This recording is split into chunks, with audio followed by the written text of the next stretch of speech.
Assalamualaikum warahmatullahi wabarakatuh.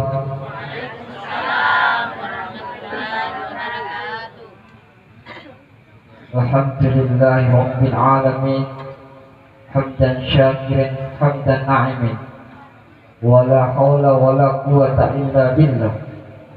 Asyhadu an la ilaha illallah wahdahu la syarika lah, wa asyhadu anna Muhammadan abduhu wa rasuluh.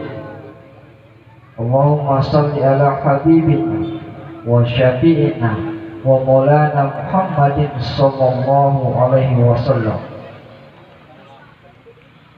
Wa qala Allah subhanahu wa ta'ala, a'udzu billahi minasy syaithanir rajim. Wa min ayatihi an khalaqa lakum min anfusikum azwajan litaskunu ilaiha wa ja'ala bainakum mawaddatan wa rahmah. Inna fi shalikal ayati liqaumin yatafakkarun. Sadaqallahu azim wa sadaqa rasulullah karim. Alhamdulillahi rabbil alamin. Yang saya hormati dan saya muliakan Sinina teman-teman melebihi, begitu juga Sinina selesai melebihi, dan terkhusus kepada pengantin laki-laki yang senantiasa dimuliakan dan dirahmati Allah Subhanahu wa ta'ala. Mudah-mudahan kedatangan kita pada malam ini Allah senantiasa memberikan rahmat-Nya. Begitu juga mudah-mudahan kedatangan kita pada malam ini Allah menjauhkan penyakit-penyakit virus corona di dalam diri kita.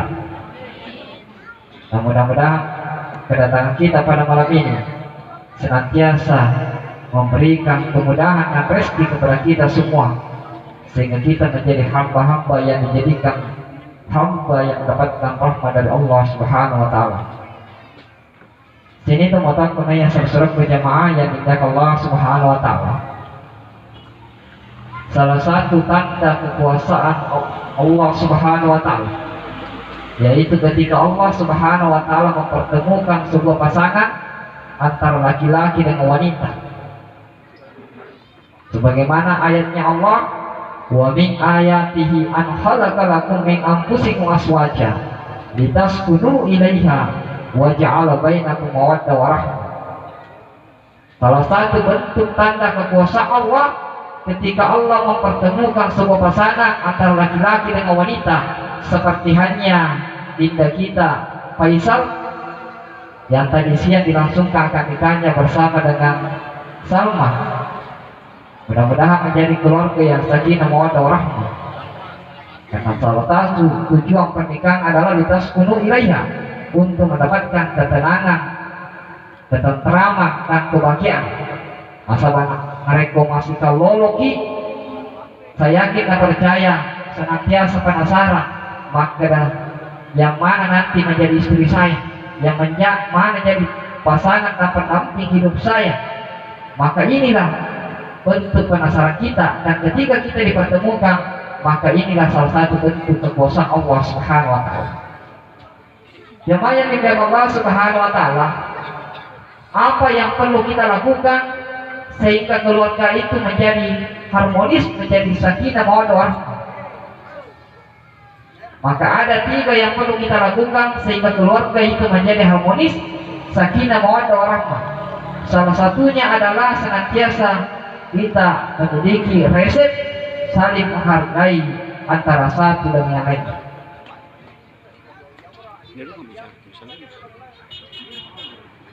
Sebagaimana baginda Rasulullah SAW senantiasa menghargai pasangannya. Dinangka tuli manoko-noko lebih enak, begitu juga sebaliknya. Bisa kita mengambil contoh, Bu, ketika Rasulullah SAW pulang di tengah malam, sampai di rumahnya, dia ketuk-ketuk pintu, "Assalamualaikum ya Humairah." Tidak dijawab. Dia lanjut lagi, "Assalamualaikum ya Humairah." Kemudian tidak dijawab. Selanjutnya, "Assalamualaikum ya Humairah." Tidak dijawab. Maka ketika itu Rasul sallallahu alaihi wasallam membuka sorbannya kemudian tidur di depan pintu. Di subuh harinya Aisyah terbangun dan melihat baginda Rasul SAW tertidur di depan pintu. Aisyah menangis dan mengatakan, wahai baginda, tak pengengat, maafkan saya karena saya tidak membuka pintu di tengah malam. Apa yang dikatakan oleh baginda? Wahai istriku Humairah, justru saya yang mesti minta maaf karena saya tengah malam baru pulang ke rumah. Maka disinilah intinya antara keluarga satu dengan keluarga yang lain saling memaafkan. Dari kisah tersebut, apa makna yang bisa kita ambil? Salah satunya hikmahnya adalah senantiasa saling menghargai, saling menyampaikan kepada istri dengan panggilan-panggilan mesra, seperti Rasulullah memanggil istrinya panggilan, wahai istriku Humairah. Apa itu Humairah? Yaitu pipinya kemerah-merahan yang mempesona. Jadi Dinda Faisal, jadi Faisal nih. Jadi bisa kita panggil istri kita dengan panggilan yang mesra. Wahai Dindaku yang tersayang, wahai Dindaku yang termancung hidungnya di desa Babak. Jangan dipanggil istri kita dengan panggilan yang tidak bagus. Contoh, istri kita pennya hidungnya, kita panggil wahai istriku yang pennya hidungnya di lorong 3 Babak. Atau mancung giginya, wahai istriku yang termancung giginya di desa Babak. Kemarin istri kita, maka panggillah dengan panggilan yang mesra. Iya.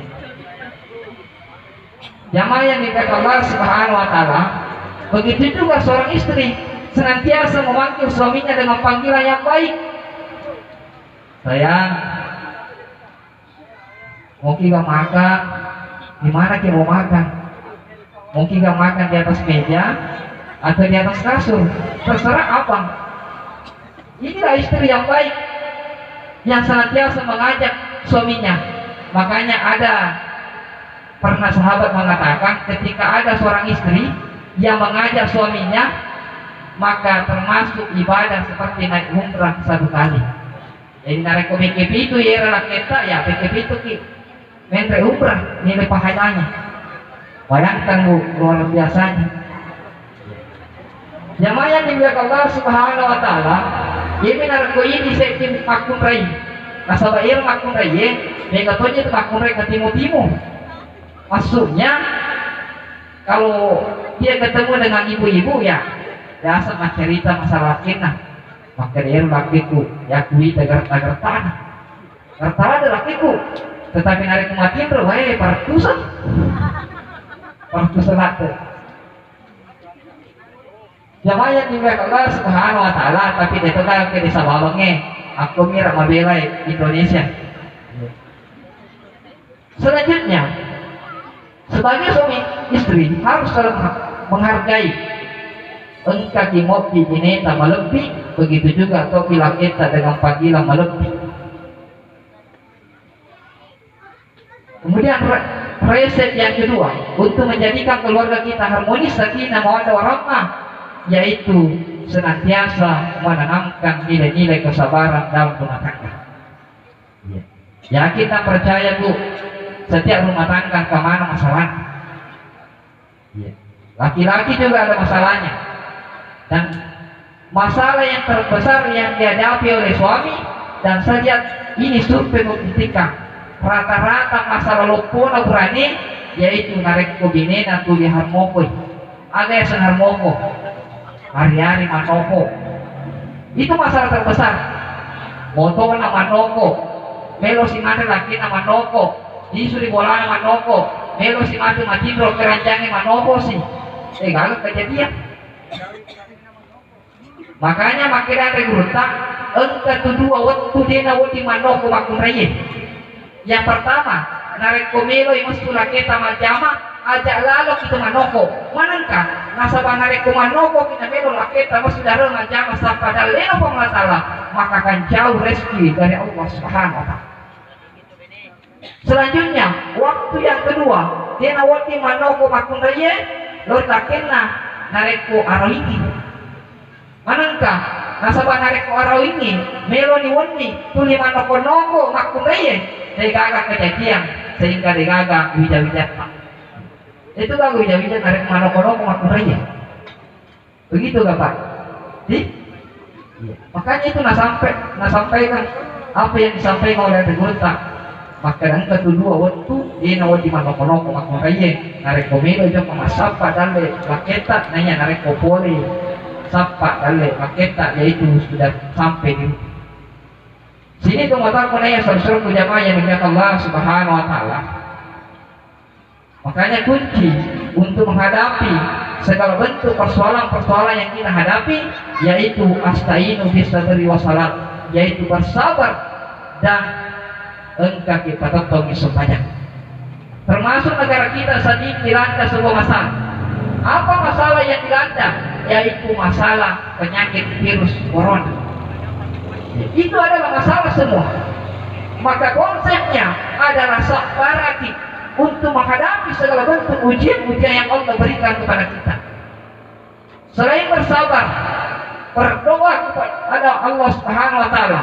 Mudah-mudahan apa yang ada di Indonesia, semuanya penyakit-penyakit itu akan hilang oleh Allah, karena yang mendatangkan sebuah penyakit adalah Allah, dan yang menghilangkan sebuah penyakit adalah Allah, dan yang menyembuhkan sebuah penyakit adalah Allah Subhanahu wa taala. Maka inilah kita berdoa. Selain berdoa, apalagi berusaha. Jadi 3B, bersabar, berdoa, dan berusaha. Apa itu berusaha? Termasuk dalam menanamkan nilai-nilai perilaku hidup bersih dan sehat yang diterapkan oleh Dinas Kesehatan. Saya rekomendasi senantiasa kita jaga diri kita senantiasa membersihkan diri kita, termasuk rekomelo mangre senantiasa mencuci tangan dengan sabun. Kemudian bagaimana segala bentuk diri kita menjauhi namanya wabah penyakit, karena memang jauh-jauh sebelumnya memang sudah ada penyakit seperti zaman Rasul Sallallahu Alaihi Wasallam. Karena kalau kita ingin berbicara tentang sejarah, Bu, ini pernah terjadi di zaman Khalifah Umar bin Khattab. Khalifah Umar pernah ingin pergi ke sebuah kota, yaitu kota Syam, dari kota Madinah ke kota Syam. Pas di perbatasan dia mendengar bahwa di daerah Syam itu terkena sebuah penyakit yang menular. Penyakit pada waktu itu adalah penyakit kulit. Maka ketika itu Khalifah Umar dan bersama rombongan tidak jadi masuk ke kota Syam. Maka ketika itu Gubernur Syam, salah satu sahabat Gubernur Syam yang bernama Uaid, mengatakan, wahai sahabatku Khalifah Umar, kenapa engkau tidak masuk di kota Syam? Khalifah Umar mengatakan, wahai sahabatku, maafkan saya, karena di Syam itu ada sebuah wabah penyakit. Apa yang dikatakan oleh Gubernur Syam? Dia mengatakan, wahai sahabatku, apakah engkau takut dengan takdir Allah? Apakah engkau menjauhi takdir Allah? Umar mengatakan, tidak, saya tidak menjauhi takdir Allah, tetapi saya menghindari takdir yang tidak baik menuju ke takdir yang baik. Maka ternyata lama kemudian di daerah Syam semuanya penduduknya meninggal dunia karena terkena wabah penyakit kulit.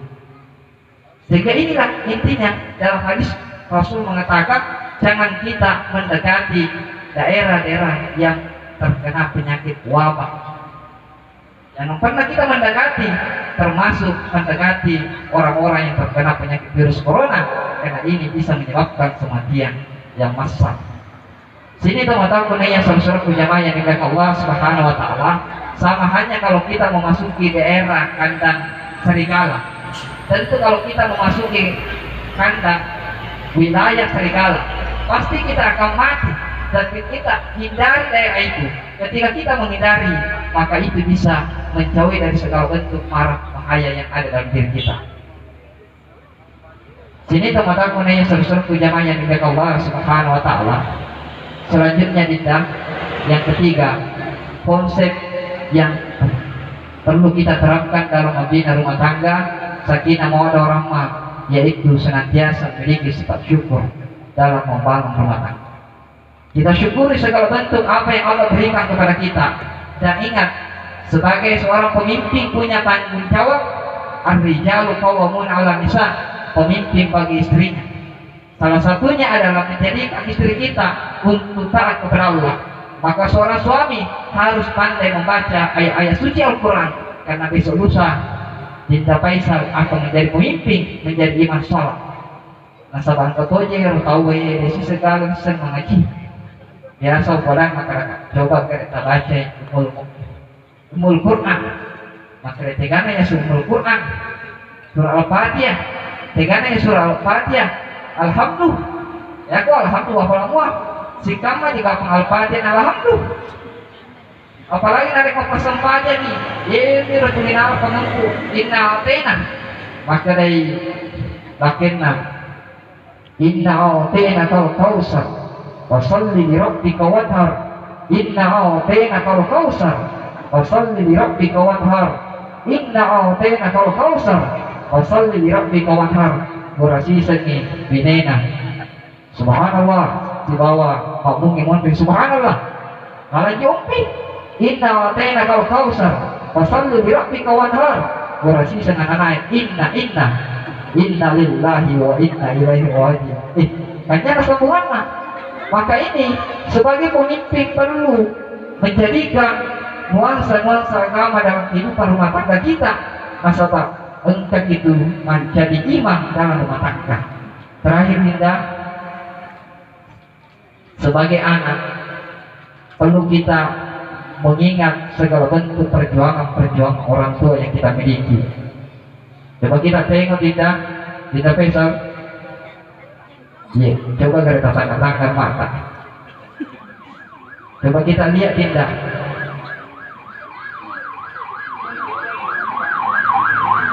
Kalau kita ingin merenung dan mengingat perjuangan ibu kita, 9 bulan dia pernah mengandung kita.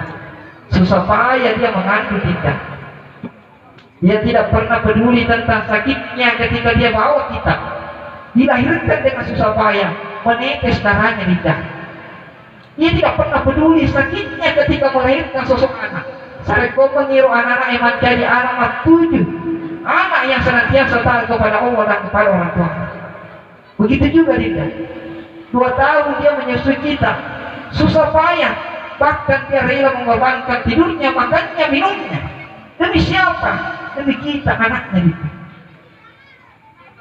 Dia tidak pernah peduli tentang apa-apa yang ada. Tidak peduli pakaiannya, tidak peduli makanannya, minumannya dan sebagainya. Semata-mata ingin melihat anaknya bahagia. Begitu juga Dinda. Datangi bapak itu yang berusaha payah. Coba kita lihat tangannya Dinda. Tangannya kasar. Untuk apa dia melakukan sesuatu itu? Untuk anaknya yang tercinta di rumah. Dia rela tangannya kasar. Dia rela tangannya kepanasan di luar sana. Demi siapa? Demi anaknya yang tercinta. Saya kau mengingat 7 nemadeki. Kulitnya kasar, kulitnya keriput, memikirkan kita semua. Saya kau mengingat jadi anak madeki yang 7. Untuk itu Dinda, tarik untuk kita jangan pernah kita melupakan perjuangan orang tua yang pernah melahirkan, mengandung dan besar. Ini teman-teman yang seru jamaah yang mulia Allah. Untuk itu, mereka engkau kita mentontak, engkau dipakai lebih. Nah, sebab maka dia teman-teman dari Allah, maka lecak kita maruntung, maka jenik kita maruntung. Dia tahu lebih kita perang pajak di akhirat, mereka madoraka diri 2 kepada jatah. Maka yakin dan percaya, biar bagaimana banyaknya harta yang kita miliki Dinda, tingginya pangkat dan jabatan yang kita miliki Dinda, tidak akan bisa mendapatkan kebahagiaan di dunia wal akhirat. Tarik madoraka diri 2 kepada jatah. Begitu juga yang disampaikan oleh baginda Rasul sallallahu alaihi wasallam. Ridawahi fi ridawalidaini wa subtu fi subtu walidaini. Riwana Allah Ta'ala takatu riwana 2 kepada jatah. Gelina Allah Ta'ala takatu rigalina 2 kepada jatah. Maka kalau engkau ingin mendapatkan rahmat dari Allah, engkau ingin mendapatkan segala bentuk rahmat dari Allah, maka tak lebih pemotota induk nanya anggota yang pernah berjuang melahirkan, membesarkan, menyusui dan menafkahi kita sehingga menjadi besar seperti saat ini. Saya kira cukup sekian. Mohon maaf kalau ada yang salah. minallahi musta'an. Wassalamualaikum warahmatullahi wabarakatuh.